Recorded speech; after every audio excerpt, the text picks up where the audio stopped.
ఆంధ్రప్రదేశ్ ముఖ్యమంత్రి టీడీపీ అధినేత చంద్రబాబు నాయుడు పదే పదే సంపద సృష్టి గురించి చెప్తారు. ఒక మాటలో చెప్పాలంటే ఇది ఆయన స్లోగన్ కూడా. గత ఎన్నికలకు ముందు కూడా చంద్రబాబు ఇదే అంశంపై విస్తృతంగా ప్రచారం చేశారు.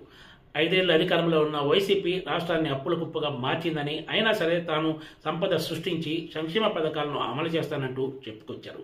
సంపద సృష్టి అంటే ప్రభుత్వ ఆస్తులు పెంచాలి, ప్రజల సంపద పెరిగేలా చూడాలి. కానీ ప్రస్తుతం ముఖ్యమంత్రి చంద్రబాబు నాయుడు తీసుకుంటున్న నిర్ణయాలు అందుకు భిన్నంగా ఉంటున్నాయని చెప్పొచ్చు. గత కొంతకాలంగా చంద్రబాబు నాయుడు తీసుకుంటున్న వరుస నిర్ణయాలు ప్రభుత్వ సంస్థలు ప్రజల సంపద పెంచడం కంటే కొన్ని ఎంపిక చేసిన ప్రైవేట్ కంపెనీల సంపద పెంచడానికే ఆయన ఎక్కువగా కృషి చేస్తున్నారనే విమర్శలు వినిపిస్తున్నాయి. ఇటీవలే ఆంధ్రప్రదేశ్ ప్రభుత్వము దగ్గర 4300 మెగావాట్ల పంప్డ్ హైడ్రో పవర్ స్టోరేజ్ ప్రాజెక్టులకు అనుమతించింది. ఇందులో ఒక ప్రాజెక్టును మెగా ఇంజనీరింగ్ కంపెనీకి, మరో ప్రాజెక్టును నవయుగ ఇంజనీరింగ్ సంస్థకు కేటాయించారు. ఈ కంపెనీలు అలా ఈ ప్రాజెక్టు కోసం దరఖాస్తు చేసుకున్నాయో లేదో ప్రభుత్వం ఆగమేఘాల మీద SIPBలో వీటిని క్లియర్ చేసింది. వీటిని క్లియర్ చేయడంతో పాటు ఈ ప్రాజెక్టుల ఏర్పాటుకు ప్రభుత్వం తరపున పెద్ద ఎత్తున రాయితీలు, ప్రోత్సాహకాలు కూడా ఇవ్వబోతున్నారు.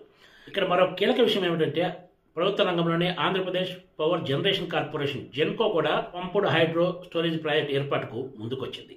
అయితే ఆంధ్రప్రదేశ్లోని కూటమి సర్కార్ జెన్కో ప్రతిపాదనను పక్కన పెట్టి ప్రైవేట్ సంస్థలకే ఈ ప్రాజెక్టులు కేటాయించేందుకు మొగ్గు చూపడంతో చంద్రబాబు నాయుడు సంపద ఎవరికి సృష్టించాలనుకుంటున్నారన్నది బహిర్గతమైందనే చర్చ అధికార వర్గాల్లో సాగుతుంది. జెన్కోను పక్కన పెట్టి ప్రైవేట్ సంస్థల కింద భారీ స్థాయిలో ప్రాజెక్టులు కేటాయించారంటే దీని వెనక ఎజెండా ఏంటో అర్థం చేసుకోవడం పెద్ద కష్టం కాబోదనే చర్చ అధికార వర్గాల్లో సాగుతుంది.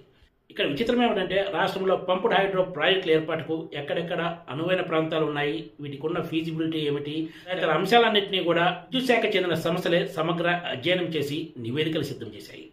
విద్యుత్ శాఖలోని కొంతమంది ఉన్నతాధికారులు ఈ కీలక నివేదికలను ప్రైవేట్ కంపెనీలకు అప్పగించి భారీ ఎత్తున లబ్ధి పొందారనే ప్రచారం కూడా ఆ శాఖ వర్గాల్లో జరుగుతుంది. ప్రభుత్వమే కోట్ల రూపాయలు ఖర్చు పెట్టి నివేదికలు సిద్ధం చేసినా కూడా ప్రభుత్వ రంగ సంస్థ జెన్కోను పక్కన పెట్టి ప్రైవేట్ కంపెనీలైన మెగా ఇంజనీరింగ్, నవయుగ ఇంజనీరింగ్కు కూటమి సర్కార్ ఇంత ప్రాధాన్యత ఇచ్చింది అంటే పరిస్థితి ఎలా ఉందో అర్థం చేసుకోవచ్చు. అటు మెగా ఇంజనీరింగ్, ఇటు నవయుగ ఇంజనీరింగ్ సంస్థలు ఈ పంప్డ్ హైడ్రో పవర్ ప్రాజెక్టుల కోసం అలా దరఖాస్తులు చేసుకున్నాయో లేదో ఇలా SIPBలో ఆమోదం తెలపడం, ఆ తర్వాత ఈ ప్రాజెక్టులకు అనుమతిస్తూ ఉత్తర్వులు జారీ చేయడం జరిగిపోయాయి. కేవలం నెలల వ్యవధిలోనే ఈ 2 సంస్థలకు కీలకమైన ప్రాజెక్టును కేటాయిస్తూ నిర్ణయం తీసుకున్నారు. నవయుగ ఇంజనీరింగ్ అల్లూరు సీతారామరాజు జిల్లాలోని గుజ్జిలి వద్ద 1500 మెగావాట్లు, చిట్టంవలస దగ్గర 800 మెగావాట్ల సామర్థ్యంతో ఈ పంప్డ్ హైడ్రో పవర్ ప్రాజెక్టులను ఏర్పాటు చేయబోతోంది. దీనికి సంబంధించి ఇటీవలే ఉత్తర్వులు వెలువడ్డాయి.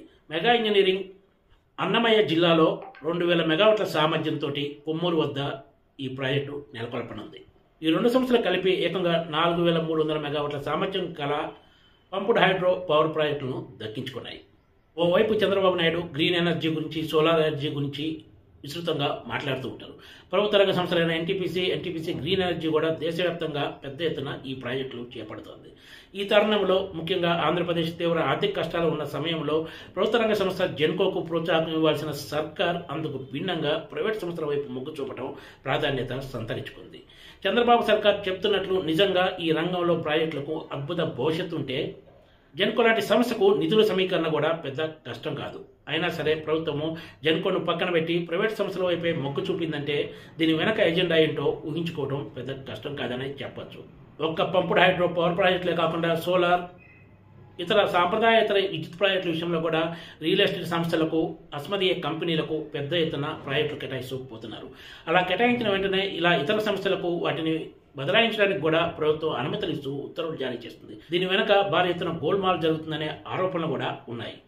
ఈ విద్యుత్ ప్రాజెక్టుల విషయంలో కూటమి పార్టీలన్నీ ఒకే మాటతోటి కలిసి పనిచేస్తున్నాయనే ఆరోపణలు కూడా వినిపిస్తున్నాయి.